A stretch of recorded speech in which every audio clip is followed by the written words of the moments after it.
Hello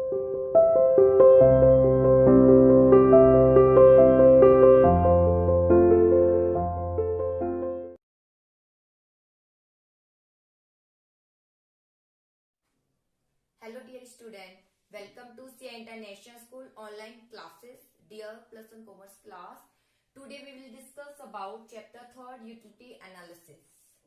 इससे पहले बैठना चैप्टर फर्स्ट हम डिस्कस कर लिया है, सेकंड डिस्कस कर लिया जिसमें हमने इकोनॉमी क्या है, उसके प्रॉब्लम क्या है, सेंट्रल, ये हमने सब डिस्कस कर लिया है. अब डिपेंड करता है, अब हम थर्ड चैप्टर यूटिलिटी को हम समझेंगे. यूटिलिटी क्या है? इससे पहले हमने कुछ प्रॉब्लम देखी थी कि वस्तुओं का प्रोडक्शन किया जाता है और जो कंज्यूमर है वस्तु को कंज्यूम करता है. ठीक है, अभी तक हमने ये पढ़ा था. और कंज्यूम करते समय वो ध्यान में रखता है कि अपने रिसोर्सेज को इस तरीके से खर्च करे कि ज्यादा उसको सेटिस्फेक्शन मिल सके. तो ये उसी पर ही बेस है. उस कंसेप्ट को थोड़ा सा और आगे बढ़ाया गया है. आप एक कंज्यूमर है, आपके आगे बहुत सी वस्तुएं हैं, लेकिन आपके पास रिसोर्सेज लिमिटेड है, मनी लिमिटेड है. जब आप उस रिसोर्सेज को मनी पर खर्च करते हैं तो आप क्या ध्यान रखते हैं? आप ये ध्यान रखते हैं कि मैं उस वस्तु को खरीदूंगा जिससे सबसे ज्यादा मुझे क्या मिल सके, सेटिस्फेक्शन. तो जो सेटिस्फेक्शन आपको मिलेगा वस्तु को कंज्यूम करके, कंजप्शन करने पर, जब आप वस्तु को खरीद कर जब आप कंज्यूम करेंगे, आपको जो एक सेटिस्फेक्शन मिलेगा, ठीक है, तो वो सेटिस्फेक्शन ही क्या कहलाई जाएगी? यूटिलिटी. ठीक है, तो वही चैप्टर फर्स्ट सेकंड के बाद चैप्टर थर्ड यूटिलिटी है, क्योंकि चैप्टर सेकंड में हमने डिस्कस कर लिया है कंज्यूमर अपनी वांट्स को सेटिस्फाई करना चाहता है, इसलिए वो रिसोर्सेज को एक तरीके से खर्च करता है कि ज्यादा उसे सेटिस्फेक्शन मिल सके, और उसी सेटिस्फेक्शन को कहा जाता है यूटिलिटी. चलिए देखिए, consumption of goods and services lead to satisfaction of human wants. Goods and services का जब व्यक्ति कंजप्शन करता है तो व्यक्ति की वांट्स क्या होती है? सेटिस्फाई होती है. वांट्स नीड मैंने दोनों ही में डिफरेंस आपको बता चुकी हूँ. यू कंज्यूम, आप कंज्यूम करते हैं अ कप ऑफ टी, एक कप ऑफ टी कंज्यूम करते हैं. यू गेट सम सेटिस्फेक्शन, तो आपको कुछ ना कुछ सेटिस्फेक्शन मिलता है. जब आप एक टी को कंज्यूम करते हैं आपको सेटिस्फेक्शन मिलता है. तो सेटिस्फेक्शन को ही क्या कहा जाता है? यूटिलिटी. सेटिस्फेक्शन को क्या कहा जाता है? यूटिलिटी. अगर किसी वस्तु को कंज्यूम करने पर आप सेटिस्फाई हुए हैं तो इट मीन्स उस वस्तु में आपकी क्या है? यूटिलिटी. आपके लिए उस वस्तु में कुछ यूटिलिटी है, और जरूरी नहीं है यूटिलिटी हर वस्तु में होती है. मीन्स आपके लिए देखो, हर वस्तु में कुछ ना कुछ यूटिलिटी है. अगर ये वस्तु बनी है तो यानी कोई बिकने के लिए बनी है, डिमांड है तभी तो बन रही है. जब इसकी डिमांड ही नहीं होगी तो ये बनेगी ही नहीं, इसका प्रोडक्शन बंद हो जाएगा. यानी कहीं ना कहीं इसकी यूटिलिटी है. ठीक है, इस वस्तु में यूटिलिटी है किसी न किसी व्यक्ति के लिए. जैसे मान लीजिए आपको चॉकलेट पसंद नहीं है, तो ये चॉकलेट में आपकी कोई यूटिलिटी नहीं है. क्यों? क्योंकि वो आपको सेटिस्फाई ही नहीं करेगी. आपको आइसक्रीम पसंद है तो आइसक्रीम में आपके लिए क्या है? यूटिलिटी है. ठीक है, ऐसे ही जैसे लिक्वर होता है, जैसे शराब कोई व्यक्ति कंज्यूम करता है, तो बेटा शराब में जो यूटिलिटी है उसी व्यक्ति की होगी जो उसको कंज्यूम कर रहा है. उसके लिए वो महत्वपूर्ण बन जाएगी क्योंकि उसको सेटिस्फाई कर रही है. वही जो व्यक्ति उसको छूता तक नहीं है, उसको कंज्यूम नहीं करता, उसको देखना तक पसंद नहीं करता शराब को, तो उसमें कोई यूटिलिटी नहीं है. तो यूटिलिटी सिंपल वर्ड में इस तरीके से हम एक्सप्रेस कर सकते हैं कि यूटिलिटी, अगर हम कोई वस्तु खरीद रहे हैं और वो हमें सेटिस्फाई करती है तो इट मींस हम कहेंगे वो जो सेटिस्फेक्शन हमें दे रहा है, तो यानी उस वस्तु में यूटिलिटी है हमारे लिए, और वही यूटिलिटी हमें सेटिस्फाई कर रही है. सिंपल वर्ड में यूटिलिटी उसे कहते हैं. जैसे मार्कर है, तो इस वक्त मार्कर को यूज कर रही हूँ, मेरी मार्कर में यूटिलिटी है. मार्कर के बिना मेरा ये काम नहीं पॉसिबल हो सकता है.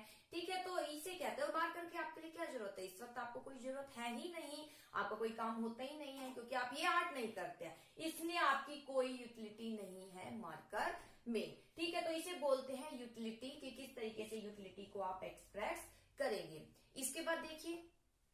इसके बाद देखिए इसको दो मेजर में डिफाइन किया गया है. यूटिलिटी को कार्डिनल मेजर एंड सेकंड है ऑर्डिनल मेजर. अब आता है कार्डिनल मेजर क्या है और ऑर्डिनल मेजर क्या है. जनरली हम जो सेटिस्फेक्शन हमें मिलता है, यानी किसी वस्तु को हम कंज्यूम करते हैं तो हम खुश होते हैं. जैसे टी को हमने कंज्यूम किया तो हम सेटिस्फाई होते हैं, हमें ये अच्छी लगती है. तो हम क्या बोलते हैं, टी के बारे में हमें अच्छी लगी, यानी इस तरीके से हम सेटिस्फेक्शन को शो करते हैं, हमें बहुत अच्छी लगी, या आज ये स्वाद नहीं थी, आज हम इससे कम सेटिस्फाई हुए, आज टी कुछ ज्यादा अच्छी नहीं थी लेकिन आज बहुत अच्छी है। इस तरीके से हम उसका आंसर देते हैं। तो उसी को कुछ मेजर में यहाँ एक्सप्रेस किया गया है। ठीक है, अगर हम इस तरीके से बोलते हैं कि चाय वो टी बहुत अच्छी थी, आज हमें बहुत इससे सेटिस्फेक्शन मिला है, ठीक है, तो उसे कौन सा मेजर बोलते हैं, ऑर्डिनल नंबर, ऑर्डिनल मेजर। लेकिन वही अगर हम उसको रैंक देते हैं, क्योंकि कुछ मेजर ऐसे होते हैं जिसमें हम ये नहीं कह सकते हाई या लो, उसमें हमें रैंक देना होता है। जैसे आपने जैसे कंपटीशन आप देखते हो, मान लीजिए डांस कंपटीशन है, तो डांस में 2 डांस किए गए हैं, तो उसमें हम ये कहते हैं जी दोनों का डांस बहुत बेहतर था, लेकिन इससे रिजल्ट नहीं आएगा।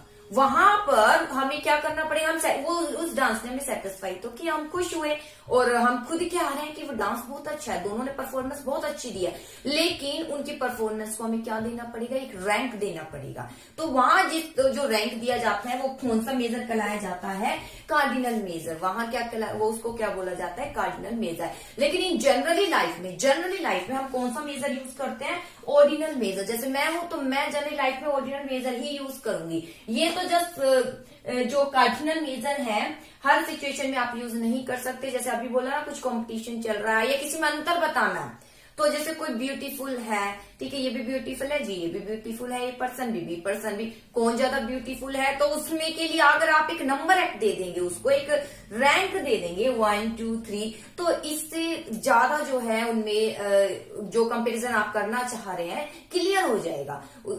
इसलिए वहां यूज किया जाता है cardinal measure. Ordinal measure generally आप लाइफ में यही यूज करते हैं, और हम लाइफ में यही यूज करते हैं कि हाई है सेटिस्फेक्शन या लो है सेटिस्फेक्शन। तो कार्डिनल मेजर जो है मार्शल ने दिया है, ऑर्डिनल मेजर किसने दिया है, हिक्स ने दिया है। बेटा ये जो चैप्टर है थर्ड, ये इस पर बेस है कार्डिनल मेजर पर। अगला जो चैप्टर आएगा वो किस पर बेस है, ऑर्डिनल मेजर पर। दोनों यूटिलिटी के हैं। आई होप टॉपिक समझ आया होगा यूटिलिटी क्या है। इसके बाद हम पढ़ेंगे कि यूटिलिटी में टोटल यूटिलिटी क्या है, मार्जिनल यूटिलिटी क्या है। ठीक है बेटा, क्योंकि जब यूटिलिटी हमें मिलती है तो आपको ये पता है कि जैसे मान लीजिए कोई फूड प्रोडक्ट है, आप ज्यादा उसको कंज्यूम करते जा रहे हैं, या और भी कोई वस्तु ले सकते हैं जो नहीं है फूड, मेनली चलिए फूड पर ही अभी लेते हैं। जैसे आप मान लीजिए चपाती खाते हैं, तो जैसे जैसे जब आपको बहुत भूख लगी, आपको चपाती मिलती है, आपको चपाती खाने का मन है, तो बहुत ज्यादा सेटिस्फाई होते हैं फर्स्ट चपाती से। फिर जैसे सेकंड आती है थोड़ा सा कम सेटिस्फेक्शन पहले से, क्योंकि वहां पर आपकी भूख थोड़ी सी पहले से शांत हो गई। ऐसी थर्ड मिलती है वो थोड़ी और कम। आपकी कैपेसिटी 3 ही खाने की थी, लेकिन आप एक और खा लेते हैं, कोई दिक्कत नहीं है, आपकी यूटिलिटी सेम ही रहेगी। लेकिन जबरदस्ती आपको एक और चपाती खिला दी जाती है, तो फिर इससे क्या होगा, आपका डाइजेशन सिस्टम खराब हो जाएगा, आपको हो सकता है वॉमिटिंग भी आ जाए, तो आपकी यूटिलिटी क्या हो जाएगी, माइनस में। वहां आप डिससेटिस्फेक्शन क्रिएट हो जाएगा। तो उसके बारे में हम पढ़ेंगे कि यूटिलिटी देखिए किस तरीके से मेजर की जा सकती है, टीयू कैसे किया जाता है और एमयू कैसे किया जाता है। ये मान लीजिए कोई भी यूनिट है जो आप वस्तु की कंज्यूम कर रहे हैं। मान लीजिए चपाती है, 1 2 3 लेते हैं, 4 लेते हैं, 5 लेते हैं, तो एक चपाती खाते हैं तो आपका टोटल यूटिलिटी मान लीजिए 8 से शुरू करते 8 मिलती है। फिर दूसरी चपाती खाते हैं तो यूटिलिटी आपको कम हो जाती है, क्योंकि सेटिस्फेक्शन पहले से कम। यहाँ आपको बहुत ज्यादा भूख लगी, सबसे ज्यादा सेटिस्फाई आप यहाँ हुए। फिर जैसे जैसे कंज्यूम करते हैं 4 आ गया, फिर 2। आपकी कैपेसिटी 4 चपाती ही खाने की थी मान लीजिए, फिर आपको 5 चपाती मिलती है, कोई दिक्कत नहीं है, ठीक है। अगर आपको 8 है, 6 है, 4, उसके बाद भी आपको चपाती मिलती है, तो सीधी सी बात है कोई दिक्कत नहीं है, एमयू वैसा का वैसा ही रहेगा। उसके बाद अगर और चपाती मिलती है तो क्या हो जाएगा, एमयू क्या हो जाएगा, माइनस में चला जाएगा। किस में चला जाएगा, माइनस में। देखो जैसे जैसे एक एडिशनल चपाती आप कंज्यूम करोगे तो एमयू गिरती जाएगी, फिर वो 0 हो जाएगी और फिर क्या हो जाएगी, माइनस। माइनस मतलब यहाँ पर आपकी तबीयत खराब होने लग जाएगी। ऐसे टीयू बनाएंगे तो 8 का 8 आ जाएगा, 8 और 6 14 और 4 18 20, 0 ऐड करेंगे तो 20 और यहाँ 18, यानी 4 के बाद 1 2 3 4 5 6, यानी 5th के बाद जब आप 6 चपाती कंज्यूम करेंगे तो यहाँ पर आपकी एमयू क्या हो जाएगी, नेगेटिव। नेगेटिव मतलब आपका डाइजेशन सिस्टम खराब हो जाएगा, आपको वोमिटिंग भी हो सकती है। तो आपकी मेन यहाँ तक कंज्यूम कर सकते थे, आप 4 चपाती तक कंज्यूम कर सकते थे, लेकिन 5th खाई गई कोई दिक्कत नहीं है, एक एक्स्ट्रा खा लिया जाता है, इसमें कोई दिक्कत नहीं है, एमयू वही का वही रहेगा। ठीक है, एमयू में कोई एमयू जो है 0 आ जाएगा, ऐसा कोई सा खास यहाँ फर्क नहीं पड़ेगा। लेकिन एक और चपाती अगर आप कंज्यूम कर लेते हैं, फिर से 6 पर चले जाते हैं, तो यहाँ पर एमयू आपकी गिर जाती है, इट मीन्स आपका डाइजेशन सिस्टम खराब हो जाएगा, आपको वोमिटिंग आ जाएगी। तो ये इस तरीके से भी हम यूटिलिटी को हम क्या करते हैं, एक्सप्रेस। आपको पता है आपके पास किसी वस्तु की अधिकता हो जाती है, तो आपके लिए वो वैल्यू उसकी कम हो जाती है। ठीक है ना, आपके लिए वैल्यू क्या हो जाती है, कम। जैसे कोई भी वस्तु आपके बहुत सारे, मान लीजिए मनी आपके पास बहुत सारा आ जाता है, इस वक्त मेरे पास बहुत सारी मनी है, कुछ खो भी जाती है उसमें से, तो मेरे ऊपर ज्यादा फर्क नहीं पड़ेगा। क्यों? क्योंकि वो बहुत ज्यादा है।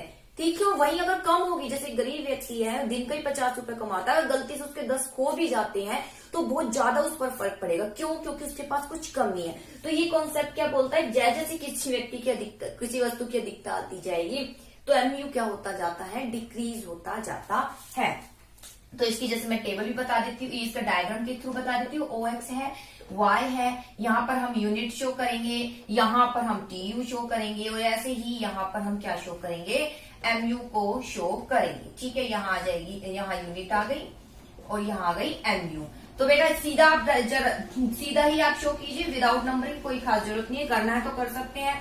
TU अगर बेटा देखिए तो इंक्रीज हो रहा है डिक्रीजिंग रेट से, फिर स्टेबल हो रहा है, फिर डिक्रीज। तो यहाँ 0 से स्टार्ट करना है, क्योंकि अगर कोई यूनिट कंज्यूम नहीं करी ना तो TU आएगा ना ही MU आएगा। तो बेटा इंक्रीज हो रहा है डिक्रीजिंग रेट से, फिर यहाँ स्टेबल हो गया, फिर डिक्रीज हो गया, ये बन गया TU।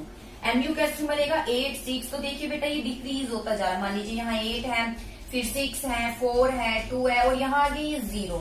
ठीक है, यहाँ पर ये क्या आ गया, 0। तो 0 के बाद आ गया ये यहाँ -0, ये माइनस। ये मैक्सिमम पॉइंट है बेटा, सैचुरेशन पॉइंट है। इसके बाद अगर कंज्यूम करते हो तो MU आपकी नेगेटिव में चल जाएगी, और TU क्या हो जाएगा, यहाँ डिक्लाइन शुरू हो जाएगा, यानी आपकी यहाँ तबीयत खराब होने लग जाएगी, वो स्थिति उत्पन्न हो जाएगी। तो रिलेशन अगर हम देखते हैं MU और TU का क्या है, कि MU शुभ, जैसे अतिरिक्त इकाई का कंज्यूम किया जाता है, MU क्या है, अतिरिक्त इकाइयों के साथ गिरता जाता है।